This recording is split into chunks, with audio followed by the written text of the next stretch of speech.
जरा सोचिए, एक माँ अपने बच्चे को 9 महीने तक अपने गर्भ में रखती है, बड़े ही प्यार से इंतजार करती है कि कब उसका बच्चा उसके हाथों में आए। पूरा परिवार इंतजार करता है, माँ एक एक करके दिन काटती है। और उसके बाद जब आपको पता चले कि जिस बच्चे का बेसब्री से माँ पूरा परिवार इंतजार कर रहा है वो बच्चा अस्पताल में बदल गया है, उस बच्चे की जगह दूसरा बच्चा आपको दे दिया गया है, तो आपको कैसा लगेगा? सुनने में भले ही ये फिल्म जैसा लग रहा होगा, लेकिन ये सत्य घटना पर आधारित है। और ये बिहार के नालंदा का मामला है, जहाँ पर एक दंपति जाता है अपनी पत्नी को लेकर के बच्चे की डिलीवरी के लिए। बड़े ही खुशी में था पूरा परिवार। पति भी काफ़ी ज़्यादा खुश, महिला भी काफ़ी ज़्यादा खुश थी कि अब उसका बच्चा, जिसका वो 9 महीने से इंतज़ार कर रही थी, अब वो उसके हाथों में होगा। प्यार से उसे दुलार करेगा पूरा परिवार। लेकिन थोड़ी देर ही बाद पता चलता है कि उनका बच्चा बदल दिया गया है। ऐसा क्यों होता है? दरअसल जब महिला डिलीवरी दे देती है बच्चे की, तब पता चलता है कि उसने एक बेटे को जन्म दिया है। लेकिन थोड़ी देर बाद ही जो हॉस्पिटल के लोग हैं वो आकर के बच्चा थमाते हैं, लेकिन बच्चा बदला हुआ रहता है। यानी कि जिस महिला ने बेटे को जन्म दिया था, उस महिला के पास वो बेटी को आके रख जाते हैं और कहते हैं कि ये रहा आपका बच्चा। लेकिन परिवार वालों ने जब इसका विरोध किया कि आपने तो कहा था कि हमें बेटा हुआ है, फिर आप बेटी क्यों दे रहे हैं, तो सीधा कहते हैं अस्पताल वाले कि नहीं नहीं, आपको तो बेटी ही हुई थी, आपसे कुछ गलती हो रही है। लेकिन फिर भी परिवार वाले यही नहीं रुकते हैं और ये मामला चला जाता है सीधे पुलिस थाने। वहां पर जाकर के रिपोर्ट भी लिखाई जाती है, लेकिन परिवार को लग रहा था कि पुलिस के डर से जरूर अस्पताल वाले जो है वो सच उगल देंगे और पुलिस जो है कार्रवाई भी करेगी, उनका बच्चा उन्हें वापस दिला देगी। लेकिन पुलिस भी काफी ज्यादा समय लगा देती है और आप सोच भी नहीं सकते कितना समय, आपके हिसाब से कितना, 1 महीना 2 महीना नहीं, लेकिन ये जो मामला हम आपको बता रहे हैं ना, ये 3 साल पहले का मामला है। लेकिन अब इस मामले का खुलासा हुआ है। क्या हुआ है खुलासा, चलिए आपको बताते हैं। लेकिन उससे पहले न्यूज फाउंडेशन पर आपका स्वागत है और मैं हूं आपके साथ प्रार्थना। जैसा कि हमने आपको बता दिया है कि यह मामला नालंदा का है, जहां पर 3 साल पहले एक दंपति जाता है अपने बच्चे को अपनी पत्नी को लेकर के डिलीवरी कराने के लिए, और पता चलता है कि उसने एक बेटे को जन्म दिया है। पूरा परिवार खुश रहता है, लेकिन थोड़ी देर बाद पता चलता है कि नहीं नहीं, बेटा नहीं, वो बेटी थी। जिसके बाद पुलिस के पास भी ये लोग जाते हैं, पुलिस भी कार्रवाई धीमे धीमे करती है। यहीं पर ये मामला नहीं रुकता है, बल्कि ये मामला जो है कोर्ट में चला जाता है। और उसके बाद जो होता है वो आप सोच नहीं सकते होंगे। देखिए, पहले आपको बता दें तो नालंदा के बिहार शरीफ स्थित नवजीवन शिशु अस्पताल में नवजात के गायब होने और ये पूरी जांच के बाद संभावित तस्करी के मामले में पटना हाईकोर्ट ने पुलिस जांच में लापरवाही और अस्पताल के रिकॉर्ड में कथित हेरफेर पर कड़ी नाराजगी जताई है।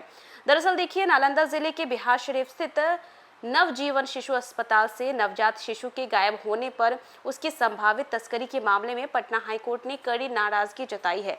क्रिमिनल रीट क्षेत्राधिकार संख्या की सुनवाई के दौरान न्यायमूर्ति राजीव रंजन प्रसाद और न्यायमूर्ति रमेश चंद मालवीय की खंडपीठ ने पुलिस की शुरुआती जांच में सामने आई लापरवाही को गंभीरता से लिया।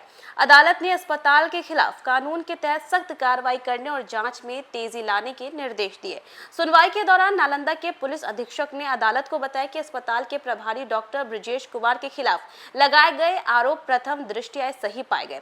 जांच और जब्त किए गए दस्तावेजों के आधार पर पता चला कि 26 मार्च 2023 को, यानी कि 3 साल पहले, अस्पताल में एक जीवित बालक का जन्म हुआ था। जन्म के बाद नवजात को करीब 17 दिनों तक आईसीयू में रखा गया और इस दौरान उनके परिजनों को नवजात से मिलने की अनुमति नहीं दी गई।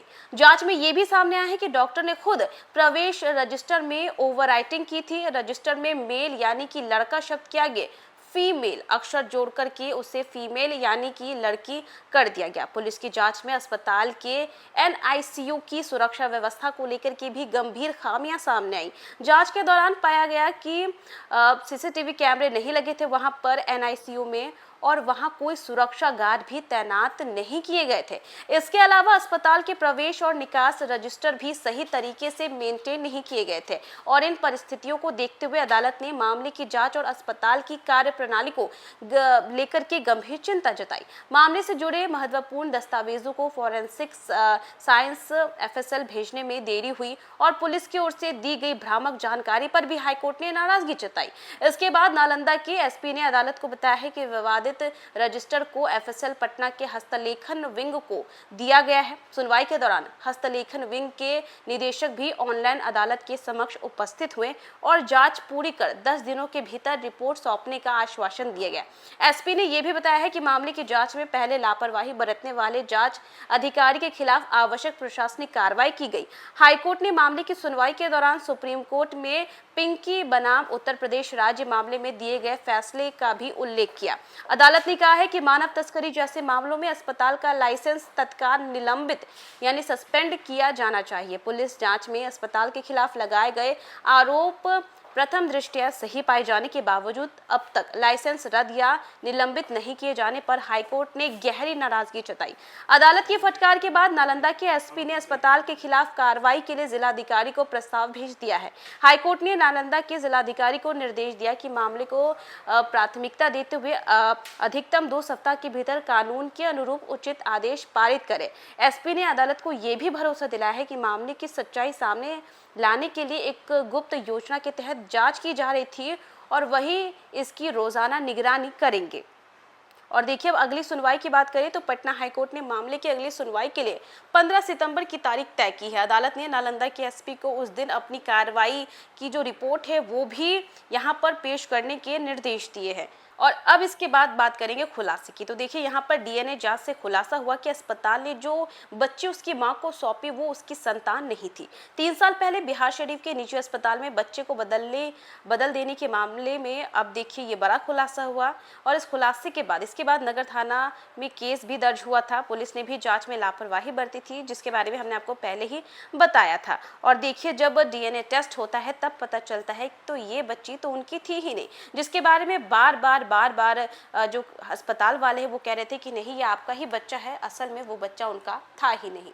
तो देखा आपने कि नालंदा का ये मामला था जहां पर अस्पताल वाले लगातार कह रहे हैं कि ये आपका ही बच्चा है, लेकिन जो वहां पर रजिस्टर था उससे भी काफी कुछ पता चलता है। यानी कि वहां पर डॉक्टर के द्वारा ही ओवरराइटिंग की गई थी, यानी कि मेल को फीमेल बनाया गया था। वही बात करें तो बच्चा जो है उसे एनआईसीयू में रखा गया था, जहां पर ना तो कोई रजिस्टर मेंटेन होता था, ना वहां पर सीसीटीवी कैमरे लगे थे और ना ही वहां पर कोई भी सुरक्षा गार्ड जो है मौजूद था।